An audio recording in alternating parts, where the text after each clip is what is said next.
আসসালামু আলাইকুম বন্ধুরা, ওয়েলকাম টু মাই চ্যানেল আফরোজার শখের রান্নাঘর।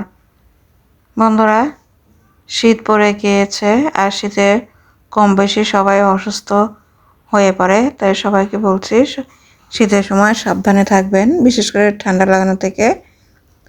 তো যাই হোক বন্ধুরা, আমি আজকে করেছি মিনার কাপ মাছ রান্না, অনেকে এটাকে কার্পু মাছ বলে থাকে। তো আমি আজকে একদম ফ্রেশ কার্পু মাছটা রান্না করেছি। চলুন বন্ধুরা দেখে নেওয়া যাক আমি খুব সহজেই একদম ঘরে থাকা উপকরণ দিয়ে কিভাবে এই দুর্দান্ত কার্পু মাছটা রান্না করেছি। চলে যাব এখন আমি রান্নার মূল পর্বে। আশা করি সম্পূর্ণ ভিডিওটির সঙ্গে থাকবেন। যারা নতুন প্লিজ আমার চ্যানেলটাকে সাবস্ক্রাইব করে আমাকে এগিয়ে যেতে সাহায্য করবেন। এখানে আমি কার্পু বা মিনার কাপ মাছ নিয়ে ভালোভাবে ধুয়ে হলুদ মরিচ এবং লবণ দিয়ে মাখিয়ে নেব। এটা ভালোভাবে মাখিয়ে নিয়ে দেন এটাকে আমি ভেজে নিতে হবে। মাছটা এত সুন্দর ফ্রেশ ছিল যে কি বলবো। যাই হোক, এখন মাছগুলোকে আমি ভেজে নেব। আমি মাছ মাখানোর সময় চুলায় ফ্রাই প্যান দিয়ে তেল দিয়ে দিয়েছিলাম।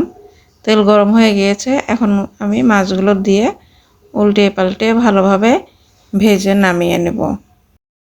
মাছগুলো সব ভাজা হয়ে গিয়েছে, এখন আমি রান্না করে নেব।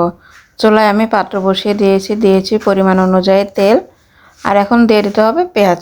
আমি এখানে কিছুটা পেঁয়াজ কুচি ব্যবহার করেছি। পেঁয়াজটা আমি হালকা ব্রাউন কালার করে ভেজে নেব। দেন আমি একে একে সব মশলাগুলো দেব। দিয়ে দিলাম পেঁয়াজ, আদা, রসুন সব আমি পেস্ট ব্যবহার করেছি।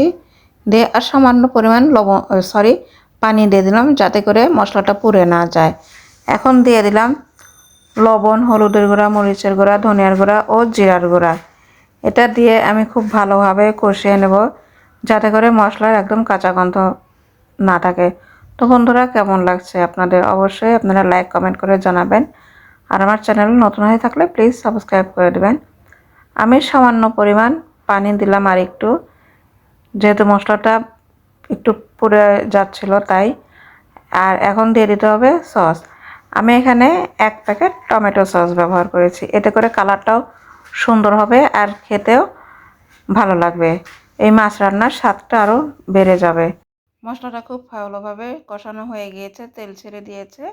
এই পর্যায়ে দিয়ে দিয়েছি আমি মাছগুলো দিয়ে এখানে আমি বেশি না, মেজারমেন্ট কাপের 1 কাপ পরিমাণ পানি দিয়েছি। মাছগুলো খুব সুন্দরভাবে সেট করে এখানে পানি দিয়ে দিলাম। পানি দিয়ে আমি কিছু সময় এটাকে ভালোভাবে রান্না করে নেব। তারপরে দিয়ে দেব কয়েকটা কাঁচামরিচটা আমি এখনই দিচ্ছি না, একটু পরে দিয়ে দেব। তো বন্ধুরা, দেখতে পেলেন আমি কিছু সময় পর কাঁচামরিচগুলো দিয়ে দিলাম। এটা আমি আর 4-5 মিনিট রান্না করে নামিয়ে নেব। বন্ধুরা, কার্পু মাছ বা মিনার কাপ মাছ এভাবে রান্না করলে খেতে বেশ ভালো লাগে। আমি সাধারণত এভাবেই রান্না করে থাকি। তো আপনাদের যদি ভালো লেগে থাকে তাহলে অবশ্যই আপনারা এভাবে রান্না করে খেয়ে দেখবেন। আশা করি খারাপ লাগবে না। অনেকে কার্পু মাছ খেতে চায় না, বলে যে স্বাদ লাগে না। তবে আমার বিশ্বাস এভাবে রান্না করলে আপনাদেরও ভালো লাগবে এই মাছটা এভাবে খেতে। রান্নাটা অলমোস্ট হয়ে আসছে প্রায়।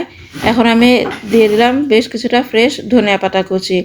বন্ধুরা, ধনিয়া পাতা কুচিটা দিয়ে আমি 2-1 মিনিট রেখে এটাকে নামিয়ে নেব।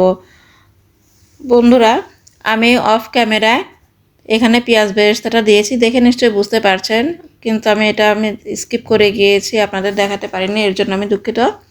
তো কার্পু মাছটা রান্না হয়ে গিয়েছে, এখন আমি এটাকে নামিয়ে নিচ্ছি। হয়ে গেল কার্পু মাছ রান্না। তো বন্ধুরা, কেমন লাগলো? খুব সহজেই কার্পু মাছটা আমি রান্না করেছি। আমার ভিডিওটি যদি আপনাদের ভালো লেগে থাকে তাহলে অবশ্যই লাইক কমেন্ট এবং শেয়ার করে এগিয়ে যেতে আমাকে সাহায্য করবেন। যারা আমার চ্যানেলে নতুন, সাবস্ক্রাইব করে অবশ্যই পাশে বেল আইকনটি বাজিয়ে দেবেন যাতে করে আমার রান্নার প্রতিটি ভিডিও নোটিফিকেশনে প্রথমে আপনারা পেয়ে যান। আল্লাহ হাফেজ।